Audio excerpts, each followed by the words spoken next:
Specialized have got a new epic hardtail for 2020 and I've had a go at riding it out in California.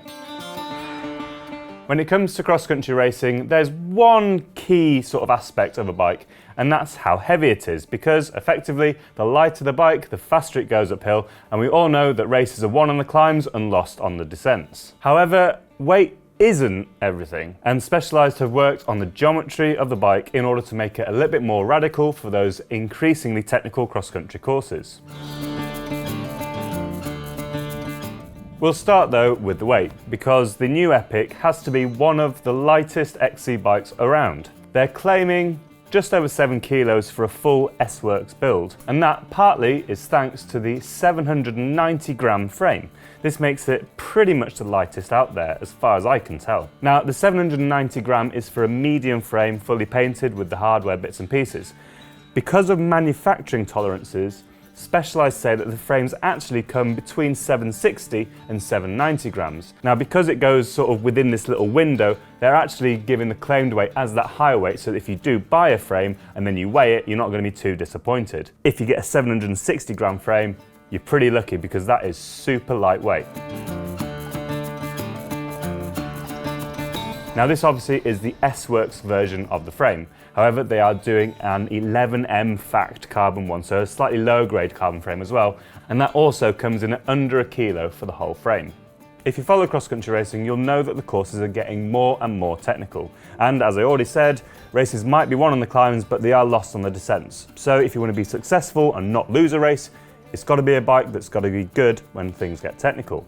So, as we've seen in trail bikes, bikes are getting longer and slacker, and this is the same with the new Epic as well. Reaches have increased, the head angle is slackened to 68.5, which might seem quite steep, but is actually relatively slack for an XC bike.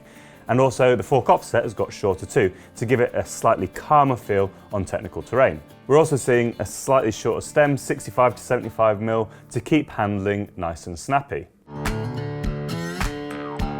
Alongside the more aggressive geometry, Specialized have also worked on the comfort and compliance of the frame, because a comfortable frame that's a little bit smoother and less jarring to ride is faster. While maintaining stiffness, Specialized have reduced the diameter of the seat stays, which gives more compliance at the back. They've also worked on the tyre volume room, so you can fit slightly wider tyres to give, again, more compliance and more grip when things get loose. The other change is with the seat post. Previously, it was a 27.2, now it's a 30.9. There is a bit of a kink in the seat tube, and Specialized said that this contributes towards the compliance of the bike. It also means you can fit a dropper should you wish. Specialized will be offering the Epic in 4 different models and as a frame set only. The range starts with the Epic Hardtail Carbon, and that comes in at $2,110 or £2,250. You still get a carbon frame, but obviously the bike comes in at a fair chunk more weight than the S-Works version. Now this comes in at $9,100 or £8,000. If you want the S-Works frame, that's $2,000. However, at the moment, I don't have UK pricing for that. So the top end bike is obviously the S-Works frame, and it comes with the SRAM Access 12-speed wireless drivetrain. It also comes with RockShox's SID fork. However, as you might have known from previous Epics gone by, Specialized have the system called the Brain. This is a platform within the damper that kind of automatically turns on and off thanks to a little brass weight that's sprung and opens and closes the damping ports in the fork. It reacts to the bumps, so in effect, if you're on smooth terrain, whether that's a tarmac or fire road climb or particularly smooth bit of single track, the fork is effectively locked out. And then as soon as like a sudden impact comes, the brass weight moves out the way, the ports are fully opened, and the fork acts as normal. With the Brain, you can adjust the preload on this little weight, so you can change the force at which this little brass weight moves out the way of the port, thus changing the characteristic of the fork and how sort of bigger impacts it needs to actuate the fork. Previous versions might have been quite harsh all the time. However, Specialized have allowed the fork to sort of sit at its sag point and have a little bit of movement in there, so it's not a harsh lockout when it is locked. This means that traction isn't too much compromised, neither is comfort on real fine stuff, but the fork does open up on those bigger hits. Alongside the SID with the Brain and the SRAM Access drivetrain, the S-Works version of the bike comes with Roval carbon wheels, which are nice and light, their new fast track tyres with a control casing on there, again, fairly light, fast rolling, and a full gamut of specialised branded carbon componentry, handlebar, seat post, all that jazz. All combined, this S-Works bike comes in at their claimed 7.8 kilos for a size medium, fully painted, fully kitted out. Now, if that's accurate, and I've got no real reason to suspect it isn't particularly inaccurate, that's a very, very light cross-country race bike. So how does it ride? And obviously that is one of the most important things. I took the bike out for a day-long ride in California, which was very pleasant. We did a fair bit of sort of gravel grinding, some long fire road drags, and some quite fast fire roady descents, and then we hit some single track, which is good because I was kind of looking forward to that. 7.8 kilos isn't very much, and with a fast rolling tyre, it is fair to say that the S-Works Epic did climb very, very well, especially on those fire roads. You put the power down and it just sort of accelerates. It doesn't feel soft, it doesn't feel spongy, it's very accurate, very fast.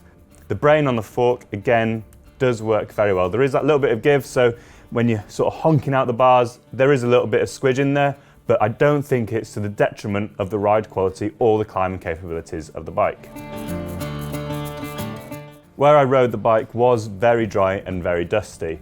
If you've got a lot of power going through your legs and you're riding in loose terrain, you might find that the fast track tyres do give out a little bit of grip on more technical loose terrain, especially on a climb. However, if you've got enough money to spend 8 or 9 grand on a bike, you should have enough money to have a few sets of tyres to match the conditions in which you're riding. Riding a brand new bike on trails you've never seen before isn't the best way to test a bike, so I can't give a definitive answer as to how good the Epic is. However, from my brief day-long ride on it, I did come away pretty impressed on single track, on rolling stuff, and on more technical terrain too. The tyres fitted were 2.3 inch wide, and the carbon rims they were fitted to aren't particularly harsh. They're not too soft obviously, but they're not too stiff either. So comfort-wise, again, along with the design of the frame, it never felt too rattly. You know, sometimes you get that teeth jarring experience on a real rigid hardtail. Didn't get any of that with the Epic, which I was pretty impressed with. The fork at the front, again, I mean, RockShox can make a real good fork, and with the brain fully open, it's basically a really nicely damped, really lightweight XC fork. Geometry-wise, it's obviously not some super stretch out sled of a trail bike. It is still a tight cross-country race bike. So take it down something real steep, it is going to feel a little bit nervous. However, given that it is an XC race bike for the top echelons of cross-country racing, it did feel pretty calm, pretty composed, and fairly confident too. I certainly felt quite happy letting off the brakes, hitting corners, hitting rock little sections and little jumps too. So I think they've probably done a good job. Obviously, I would like to get the bike back here in the UK for a full test, or even give it to Joe Knowledge, our cross-country superstar in the BikeRadar office. However, first impressions do count, and I think Specialized have done a pretty good job. So there's the S-Works Access Eagle top-end bike. I'm particularly interested though in the just over £2 version of the Epic, which, don't forget, still gets a sub-kilo carbon frame. I think that's pretty cool. I don't have the spec lists here, so I don't know exactly what the bike comes with. It isn't going to be super spangly stuff, but as a way to get into racing with a really on-point, lightweight frame, I reckon that could be just a ticket. Let me know what you think in the comments. Don't forget to like and subscribe, and don't forget to click the little bell which gives you notifications of all of BikeRadar's new videos.